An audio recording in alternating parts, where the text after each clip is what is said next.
तो चलिए आज दिल्ली सल्तनत की विरासत को एक नए नजरिए से समझने की कोशिश करते हैं। एक ऐसी विरासत जो सिर्फ टूटे फूटे खंडहरों से कहीं कहीं ज्यादा है। अच्छा, इस कहानी की शुरुआत ना एक बहुत जाने पहचाने शब्द से करते हैं। जब कोई कहता है तुगलकी फरमान, तो हमारे दिमाग में आखिर क्या तस्वीर बनती है? हाँ बिल्कुल। आम बोलचाल में तुगलकी का मतलब ही हो गया है कोई ऐसी योजना जो पूरी तरह से अव्यावहारिक हो, मनमानी हो, बिना सोचे समझे बनाई गई हो। और ये शब्द जुड़ा है मोहम्मद बिन तुगलक के कुछ बहुत ही विवादास्पद फैसलों से। और अक्सर सल्तनत काल के विरासत की जब बात होती है तो हमारे सामने ऐसे ही खंडहर आते हैं, जैसे बलबन के मकबरे की ये तस्वीरें। पर क्या यही पूरी कहानी है, या इन पत्थरों के पीछे कुछ और भी छिपा हुआ है? तो चलिए इन्हीं पत्थरों के पीछे की कहानी में थोड़ा और गहरे उतरते हैं। सबसे पहले बात करते हैं उस विरासत की जो हमें इन पत्थरों में साफ साफ दिखाई देती है, यानी सल्तनत काल की शानदार वास्तुकला। उस दौर की इमारतें ना बहुत अनोखी थीं। वो ना तो पूरी तरह से इस्लामी थीं और ना ही पूरी तरह से हिंदू। असल में ये दोनों शैलियों का एक संगम थीं। कमाल की बात यह है कि इन्हें बनाने वाले कारीगर अक्सर हिंदू थे, और कई बार तो नष्ट किए गए मंदिरों की सामग्री का भी दोबारा इस्तेमाल किया गया। इन इमारतों ने ही गुंबदों और मेहराबों को इतना पॉपुलर बनाया, जो उस समय के शासकों की ताकत और शान का प्रतीक बन गए। लेकिन यहाँ एक सवाल उठता है, अगर ये वास्तुकला इतनी शानदार थी तो आज ये हमें खंडहर के रूप में क्यों दिख रही है? इन पत्थरों के टूटने के पीछे आखिर वजह क्या है?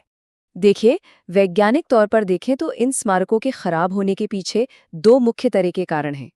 एक तो आंतरिक, यानी जो इमारत की अपनी बनावट से जुड़े हैं, और दूसरे बाह्य, यानी बाहरी दुनिया का जो उन पर असर पड़ा है। मतलब कुछ समस्याएं तो इनके बनने के समय से ही थीं, जैसे कि दीवारों के अंदर सस्ता मलबा भर देना या फिर ऐसे गुंबद बनाना जो तकनीकी रूप से इतने मजबूत नहीं थे कि अपना ही वजन सह सकें। और फिर आते हैं बाहरी कारक, जैसे मौसम का बदलना, प्रदूषण से होने वाली एसिड रेन, और हाँ, अवैध कब्जों से होने वाला नुकसान। और यहाँ हम दोनों तरह के खतरों को बिल्कुल साफ देख सकते हैं। बाईं तरफ देखिए, इल्तुतमिश के मकबरे के अंदर से आसमान दिखाई दे रहा है, क्योंकि उसका गुंबद अपनी ही बनावट की कमी की वजह से गिर गया। और दाईं तरफ तुगलकाबाद किले के बचे खुचे हिस्सों पर आधुनिक शहरीकरण का दबाव कितना ज्यादा है, ये साफ दिखता है।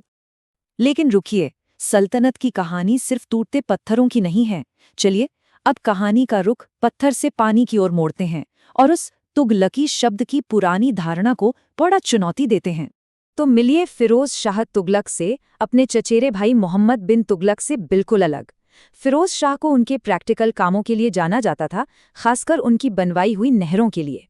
और ये कोई दान पुण्य का काम नहीं था, बल्कि ये एक बहुत ही सोची समझी आर्थिक नीति थी।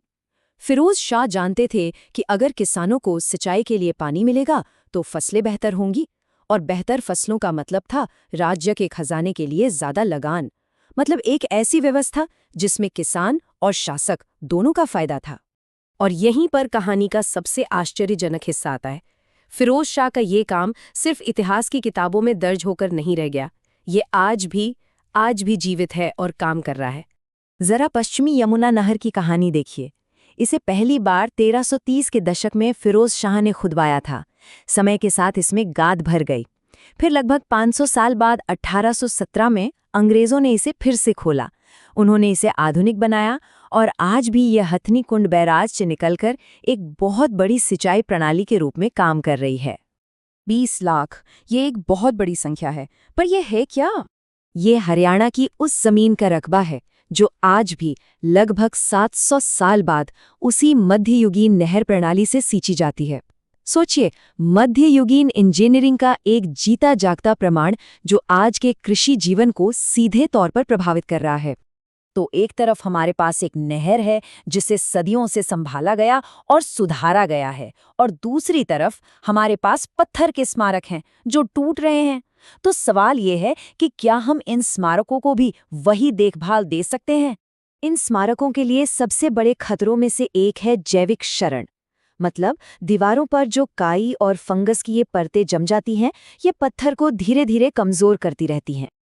अच्छी खबर ये है कि विज्ञान अब इन स्मारकों को बचाने के लिए पर्यावरण अनुकूल तरीके लेकर आ रहा है।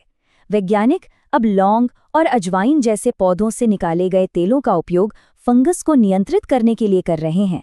सिल्वर नैनो पार्टिकल से पत्थर को साफ किया जा रहा है और यहाँ तक कि बैक्टीरिया का इस्तेमाल करके दरारों को प्राकृतिक रूप से भरने की तकनीक, जिसे बायोमिनरलाइजेशन कहते हैं, उस पर भी काम हो रहा है। तो जब हम सल्तनत की विरासत को देखते हैं तो ये सिर्फ तुगलकी यानी असफलता की कहानी नहीं है, ये एक बहुत ही जटिल कहानी है। एक तरफ समय के साथ टूटते पत्थर है तो दूसरी तरफ सदियों से बहता हुआ जीवित पानी है।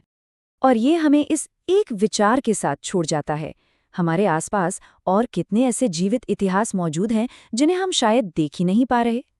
हो सकता है इतिहास सिर्फ संग्रहालयों में नहीं बल्कि हमारे खेतों और नदियों में भी बह रहा है, बस उसे पहचानने की जरूरत है।